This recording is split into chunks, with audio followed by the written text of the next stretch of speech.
वादा माया वाले ज्यादा, मैं तो छत्तीसगढ़ी है सबले बढ़िया हवा वो। भले मैं तो काला दिल वाला हवा वो, अच्छा भले मैं तो काला माया वाला हवा वो। नशा में मैं सादा माया वाले ज्यादा, नशा में मैं सादा माया वाले ज्यादा, मैं तो छत्तीसगढ़ी है सबले बढ़िया हवा वो। भले मैं तो काला दिल वाला हवा वो, अच्छा भले मैं तो काला माया वाला हवा वो।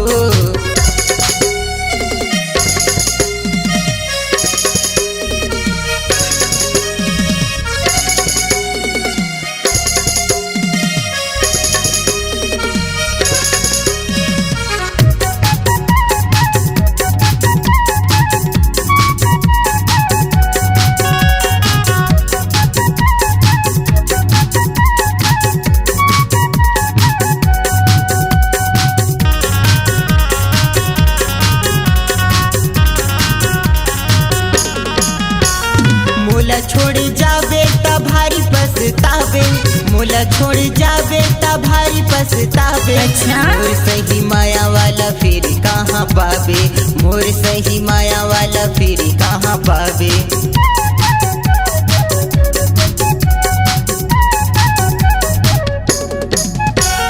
मोला छोड़ जाबे ता भारी पछतावे, मोला छोड़ जाबे ता भारी पछतावे।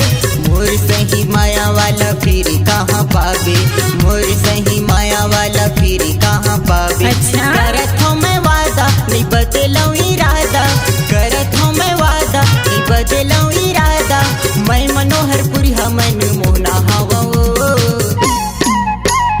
भले मैं तो काला दिल वाला हवा वो, अच्छा भले मैं तो काला माया वाला हवा वो।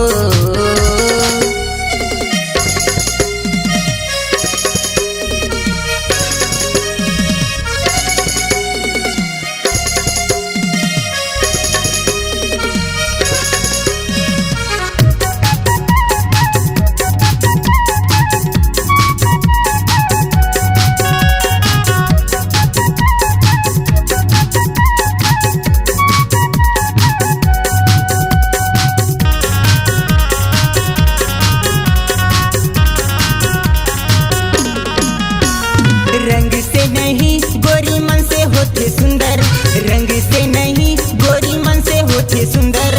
तोर सिवा रानी नहीं चाहो कोनो दूसर, तोर सिवा रानी नहीं चाहो कोनो दूसर।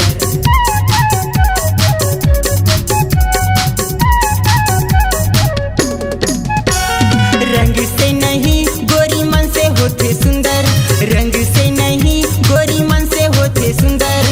तोर सिवा किरण नहीं चाहो कोनो दूसर, तोर सिवा किरण नहीं चाहो कोनो दूसर। अच्छा। करत हूँ मैं वादा और बनहूँ तोरे राजा, करत हूँ मैं वादा और बनहूँ तोरे राजा, मैं मनोहरपुरी मन मोहना हवा वो। भले मैं तो काला दिल वाला हवा वो, अच्छा भले मैं तो काला माया वाला हवा वो।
बढ़िया सबले बढ़िया हवा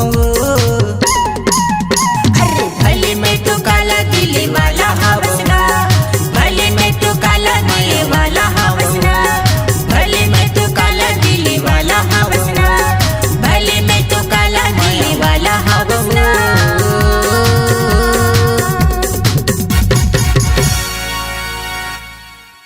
दोस्तों, छत्तीसगढ़ अब आपकी आवाज में झूमेगा। ऑडियो वीडियो रिकॉर्डिंग के लिए चले आइए SLV स्टूडियो चकरभाठा बिलासपुर। सोहन लाल वर्मा जी के द्वारा प्रस्तुत। Phone number 9826740060। आप संपर्क करें।